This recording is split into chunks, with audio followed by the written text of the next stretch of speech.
There are UFO cases where people see lights. There are UFO cases where people take photographs. And then there is Colares,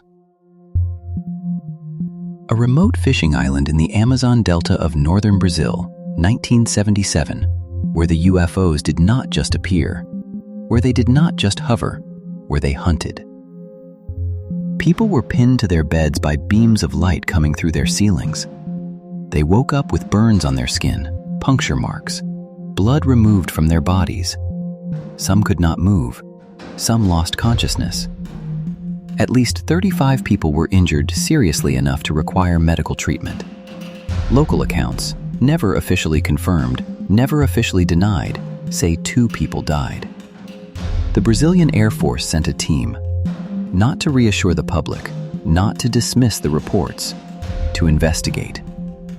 For 4 months, Brazilian military personnel lived on that island, documented the attacks, photographed the craft, and watched the same beams of light strike the same people. The operation was called Operação Prato, Operation Saucer. The man who led it, Captain Uranga Hollanda, kept what he saw secret for 20 years. When he finally gave his first interview and revealed the full truth, he was dead within weeks. The Pentagon studied this case. The U.S. Defense Intelligence Agency's classified program AAWSAP, the predecessor to AATIP, identified Colares as one of its core historical data sets. Because the injuries were real, the photographs exist, and the Brazilian military saw everything.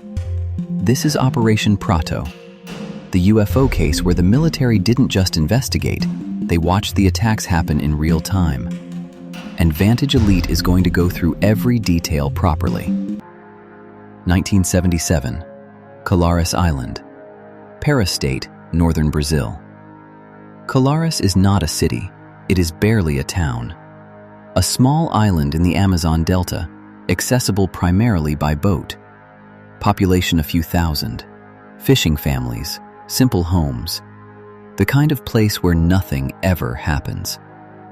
The Amazon surrounds it on every side. The jungle presses in from the edges. At night, the darkness is total. It begins in the second half of 1977. Objects in the sky. Lights. At first, just lights. People notice them, report them to each other, worry quietly. The objects return, night after night, systematically, moving across the island in what witnesses describe as deliberate patterns, grid patterns, strip by strip, as if mapping the population. And then the beams begin. The Chupa-Chupa. The people of Colares gave the objects a name, Chupa-Chupa. In Portuguese, sucker sucker. Because that is what witnesses said it did. It sucked. The beam would come through a wall, through a ceiling, through a window. It would find a person, asleep, awake, inside their home, and it would hit them. A narrow beam, bluish-white, hot, focused.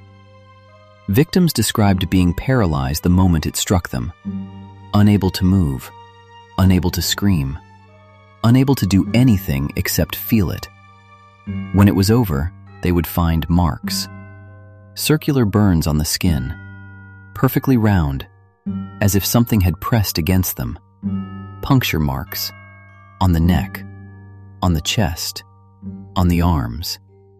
And anemia, documented, measurable, repeated, as if blood had been extracted. Dr. Waleed Sassim Carvalho de Oliveira was the physician at the health clinic in Colares. She treated dozens of these patients personally. She later gave sworn testimony about what she observed. The injuries were real. They were unlike any pattern I recognized from conventional medical causes. The wounds resembled radiation burns, but with a localized precision that no known natural phenomenon could explain. The terror on the island became total. People stopped sleeping alone. Families crowded into single rooms. They lit bonfires all night, believing the light would keep the Chupa-Chupa away. They fired rockets and fireworks into the sky. Some families abandoned their homes entirely. The mayor of Colares, José Ildone Favacho Soeiro, made an official request to the Brazilian Air Force. He asked for help, and the Air Force responded. September 1977. Operação Prato. Operation Saucer. The Brazilian Air Force launched a classified investigation. Commanded by Captain Uirangue Bolivar Soares Nogueira de Hollanda Lima, a trained military intelligence officer. His mission: go to Colares, document what is happening, determine if it is a threat, report back. Hollanda arrived with a team of intelligence agents. They set up observation posts on the island. They interviewed hundreds of witnesses. They set up cameras. And then, they waited. They did not have to wait long. The objects returned. Night after night, Hollanda and his team watched the same craft that had been terrifying the island for months. They photographed them. The operation produced hundreds of photographs and hours of film footage. Documents, witness statements coded by number, sketches. More than 300 cases formally documented. Thousands of witness interviews collected. And the military team themselves saw the beams. Brazilian Air Force intelligence officers watched UFOs fire beams of light at civilians on the ground below them, in real time, while standing on the same island. Hollanda later described the movement pattern of the objects in terms that stopped researchers cold. They were covering the Brazilian airspace and the Amazon region in strips, like we do in aerial photography. Systematic, deliberate, covering every area. This was not random. This was not natural. Something was conducting a survey of the Amazon basin, and the human population was part of what it was surveying. What the photographs show. The operation produced photographs, real photographs, taken by Brazilian Air Force personnel with military-grade equipment. When some of these documents were partially declassified in 2004 and 2005, Brazilian UFO researchers gained access to a portion of them. What the photographs show. Luminous objects of various shapes. Discs, cylinders, triangles. Some appearing to emit the beams that witnesses described. The objects were real enough for a military camera to capture them. Real enough for trained intelligence agents to photograph them multiple times over 4 months. The operation officially ran from October to December 1977. But Hollanda continued investigating unofficially throughout 1978. Because he had become personally invested in understanding what he had witnessed. He could not let it go. Eventually, the official files were closed. The conclusion, as written in the official military report: no unusual phenomena found. The same report that contained hundreds of photographs of unusual phenomena. The same report that contained signed testimony from Air Force officers describing what they personally witnessed. No unusual phenomena found. That contradiction between what the files contained and what the conclusion said is one of the most telling details of the entire Colares case. For 20 years after Operation Prato, Captain Hollanda said nothing publicly. He was a military officer. He followed orders. He kept the secret. He retired. He moved on. He stayed silent. But in 1997, 20 years after the events on Colares, something shifted. Hollanda agreed to give an interview to Brazilian UFO researcher A.J. Gavard. A long interview, detailed, on the record, after 2 decades of silence. In that interview, Hollanda said things that had never been said publicly before. He described what his team had actually documented: the systematic grid pattern of the objects, the beams, the injuries, the photographs, the nights when the objects came so close that he and his men could hear or feel something. And then he described something that went further than the documents. He said that during the operation, he himself had a direct encounter. He said he came face to face with the beings operating the craft. He described them as tall, thin, large eyes.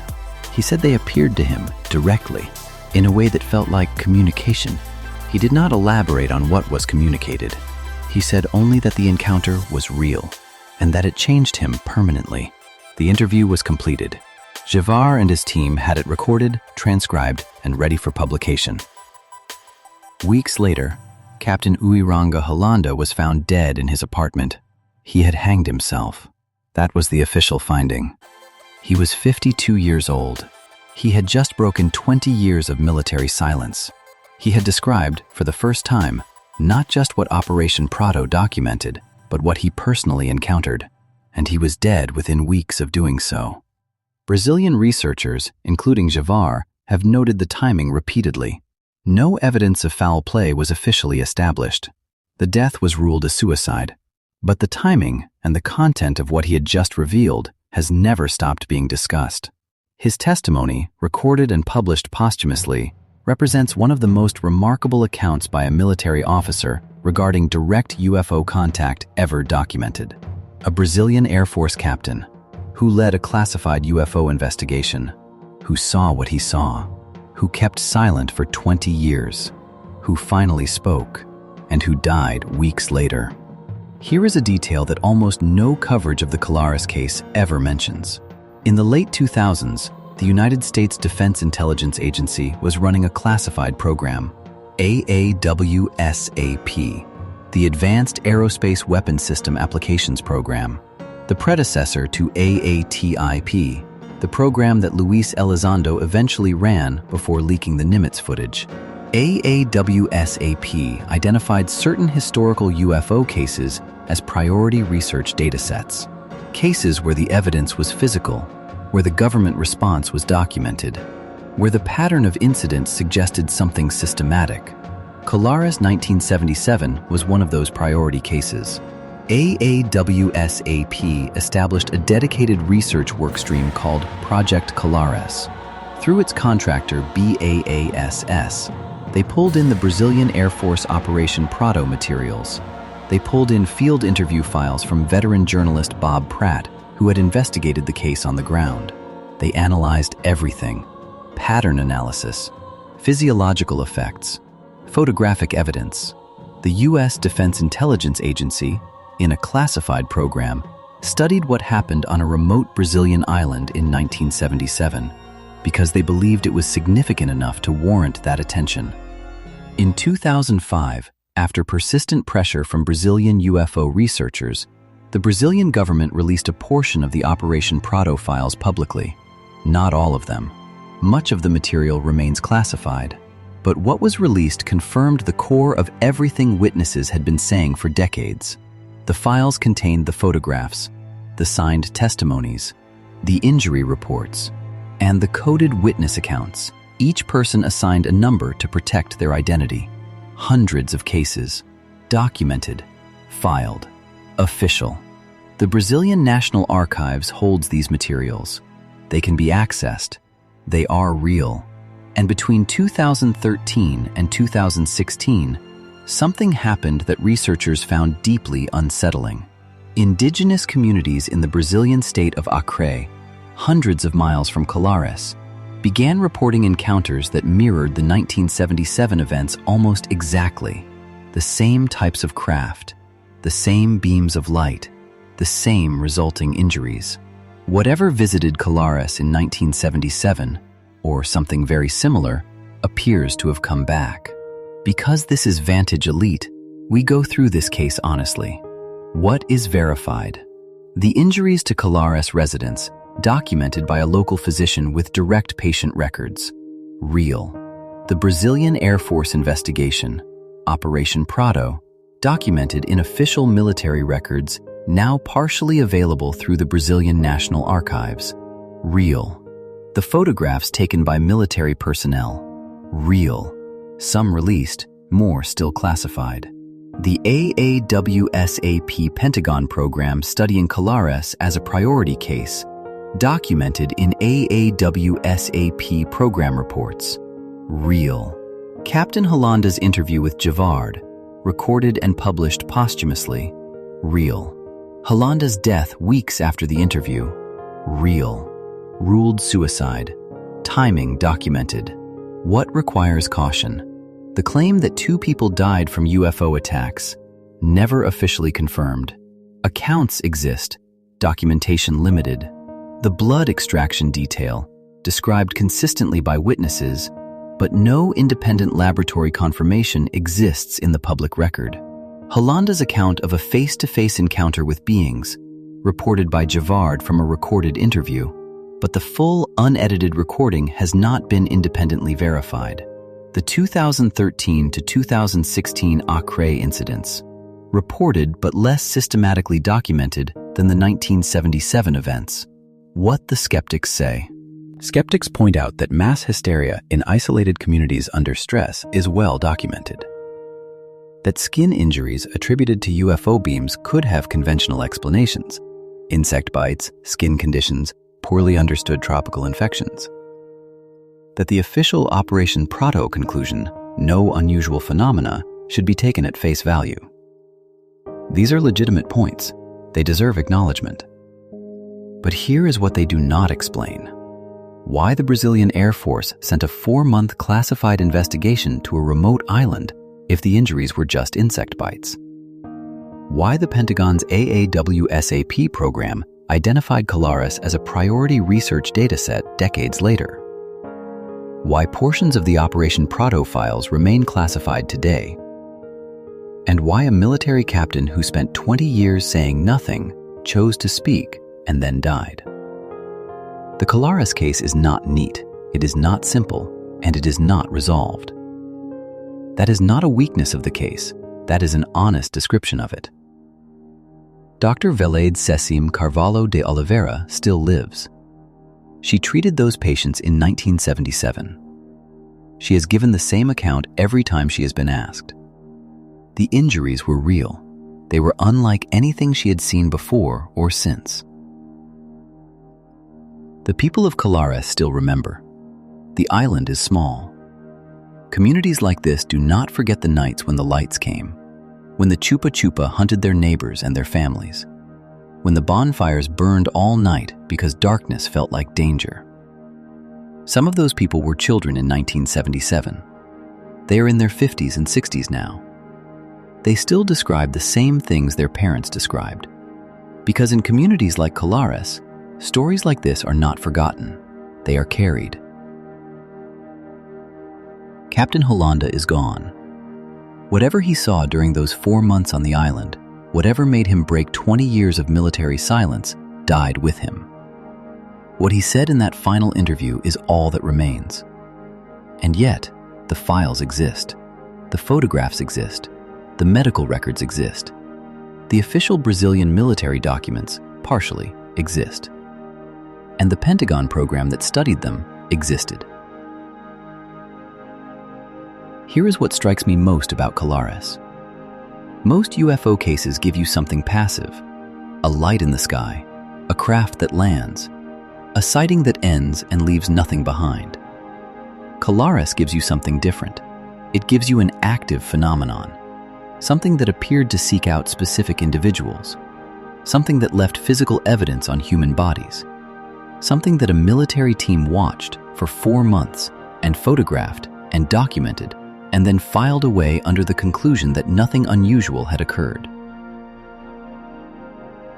Whatever the Chupa-Chupa was, it was not passive. It was not random. And the Brazilian government knows far more about it than they have ever released. Subscribe to Vantage Elite for cases like this, documented, verified, and done properly. Drop a comment. What do you think the Chupa-Chupa was? And I will see you in the next one.